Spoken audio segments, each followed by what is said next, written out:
Hello and welcome to R Cube with Quad A. I'm R1. You can call me Ronnie Romance if you don't already know.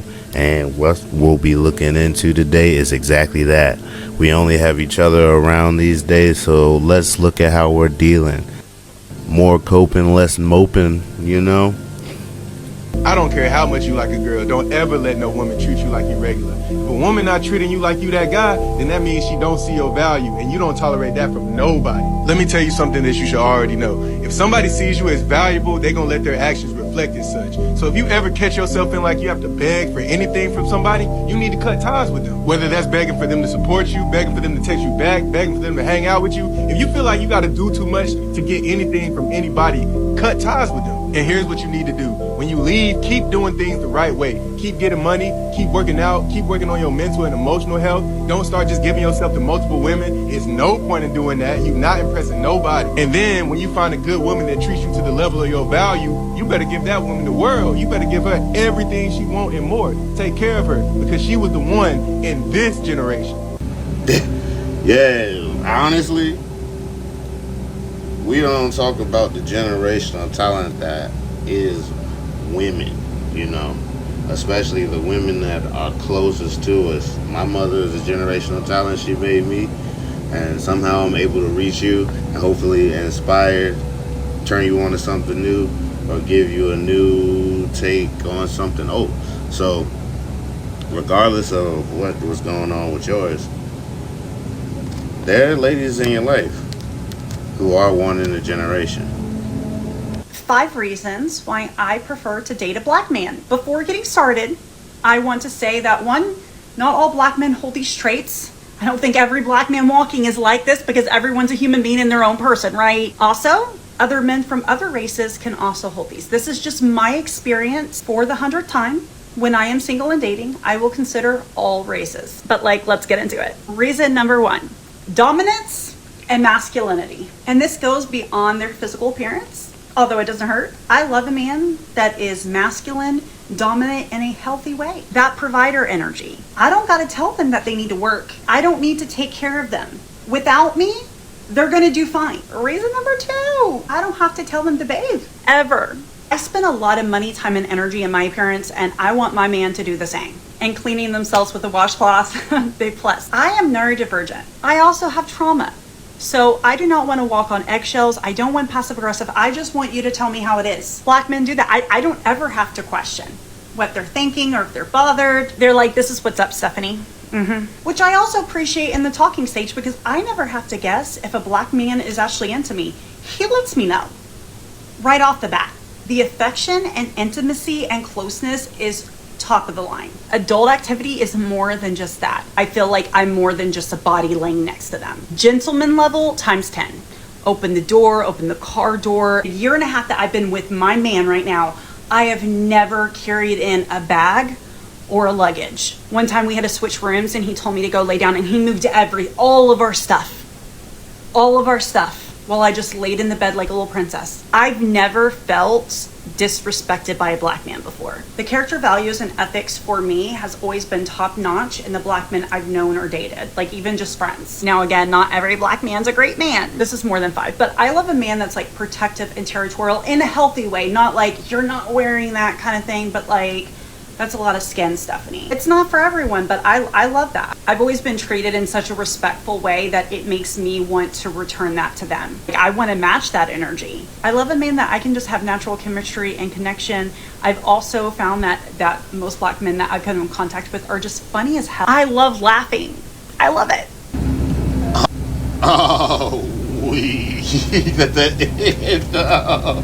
all right, yeah, they do be like that. Things on our side have a tendency to be a little bit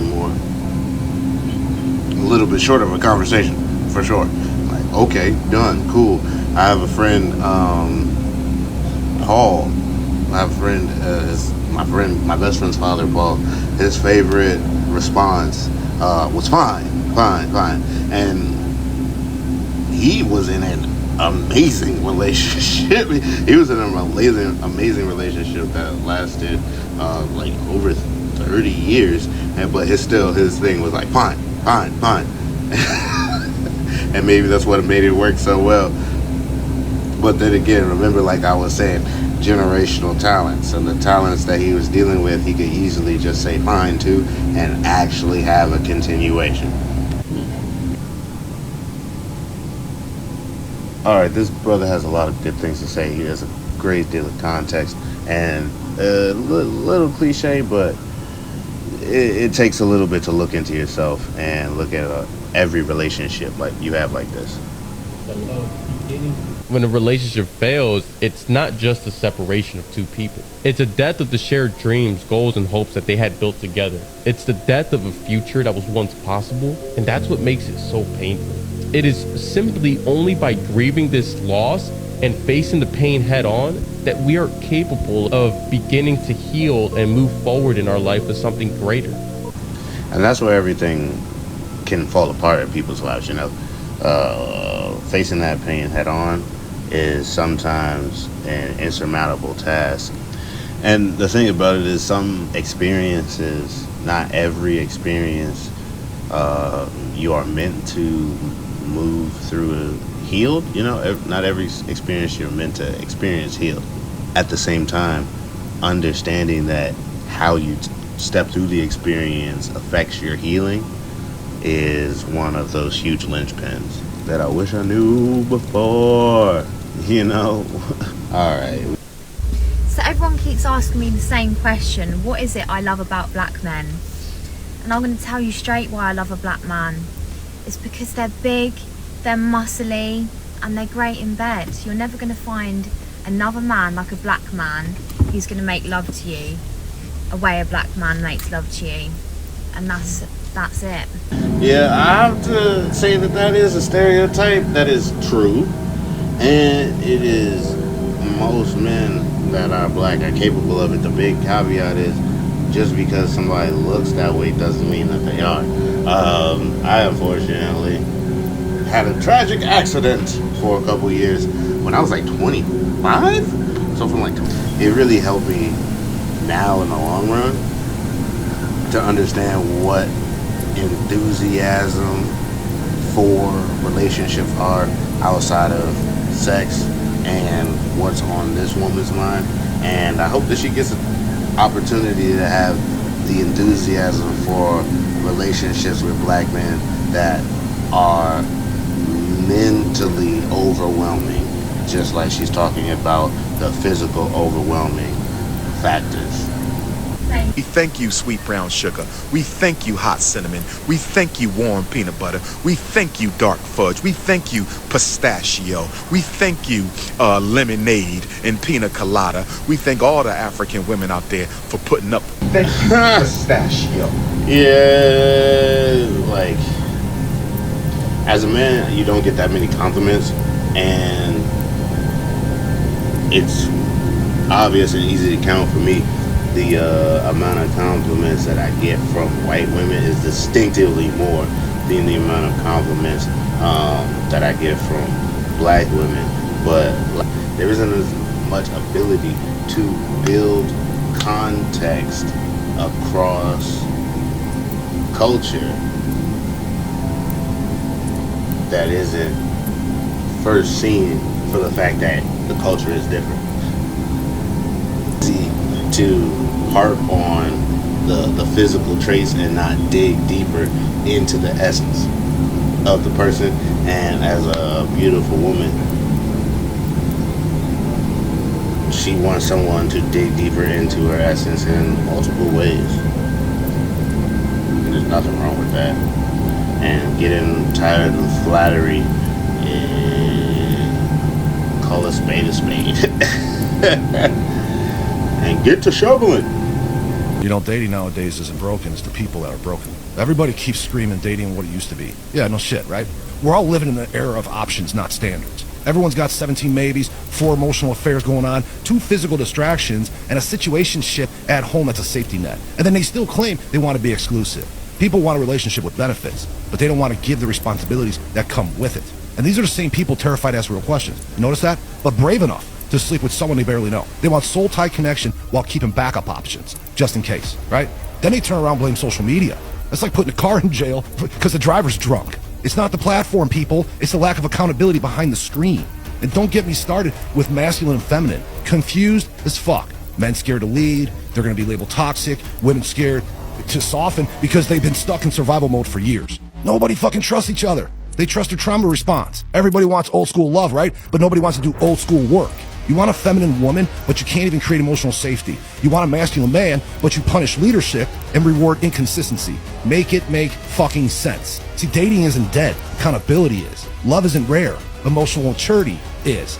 You want real connection? Bring back courage, truth, polarity, right? And stop blaming the apps for your problems, okay? That's your character that's causing that.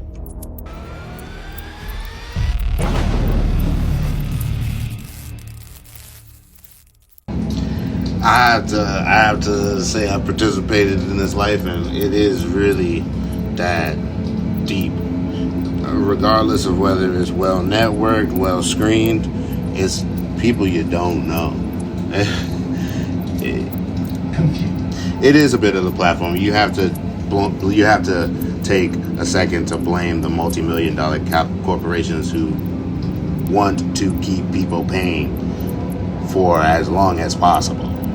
So you have this app that is using an engine that can think faster than you to get you to emotionally attach yourself to it. And then you're telling people that an app that analyzes their character and is trying to emotionally attach them to who they are and who they were yesterday has no advantages over keeping that person in a lower state. Of course, character people do wake up, but you can't intrinsically say that it is only on the nurtured person when the technological and algorithmic nature is literally predatory. If you are texting with the person that you're dating and this happens, I want you to stop immediately. If you guys are chatting and you might start to see this person is kind of getting down to the one-word answers, or you start to see that the conversation is dissipating and they just react to a message, they heart it, they thumb it up, they do something, you fucking leave it. This is not your invitation to keep the conversation going. And this isn't a place for anxiety to go, okay, say something that just to keep them on. That is them setting a boundary that they are done with the conversation. When someone just hearts a message and leaves it and they don't respond after it, do not try to double text, triple text, and get them to get back into it. Instead, just leave it. That is their ending place for the conversation. Respect it. And when they want to pick back up on the conversation, let them contact you, unless you have something to say in the interim that is worth putting for the second text. But if it stems from anxiety, then it's fucking not. Just leave it and sit in the discomfort. But if it stems from anxiety, then it's fucking not. Just leave it. I have to agree with it, especially on that anxiety point. There are a lot of times where you might want to just reach out to somebody that you enjoy talking to, but at the same time, you have to say how involved will this person be, and how involved will this person be, and how involved is this event in their lives? How relatable is it? And if it's anxiety, it will probably not be relatable in their lives. It will just be the anxiety of you wanting a connection at that time, you know? I have to agree with that. I've definitely dated a couple redheads, and they were a little bit more stout and round, and that's like a thing that I've noticed some of the like body types of people who are naturally like redheaded. Ireland and Nigeria. Let's go. Yeah, let's leave it there. There isn't really a right answer. It's just hard for people to swallow, whether it's positive or negative. He's remembering everything. He knows how you like your coffee order. He knows your pet peeves. He knows what kind of TikToks are going to crack you up at 2 o'clock in the morning. He's paying attention to everything you're doing like it's a full-time job. And it's not because he's trying to control you. This is very, very intentional. because he's not keeping tabs. He's taking notes.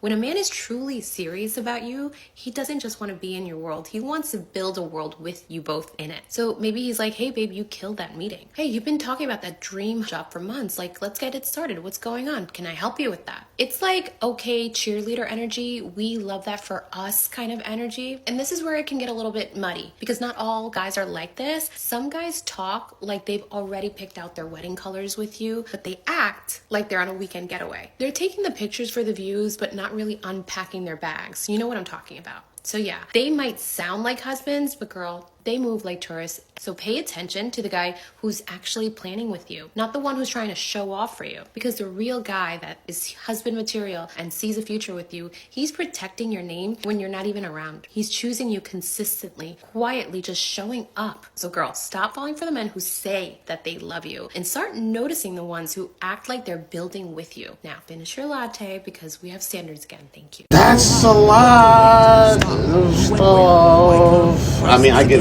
exactly what you're saying, and I've been on both sides of this with the same person, actually. I feel like I've had a lady who I was trying to fix her a little bit, but I also was a humongous champion of all the things that she wanted to do. So I can get exactly what she's saying. And in my situation, I guess, because I also was trying to fix some of the things that were wrong with her, I didn't remember as much about her as she's saying, but I'll let her continue for a second.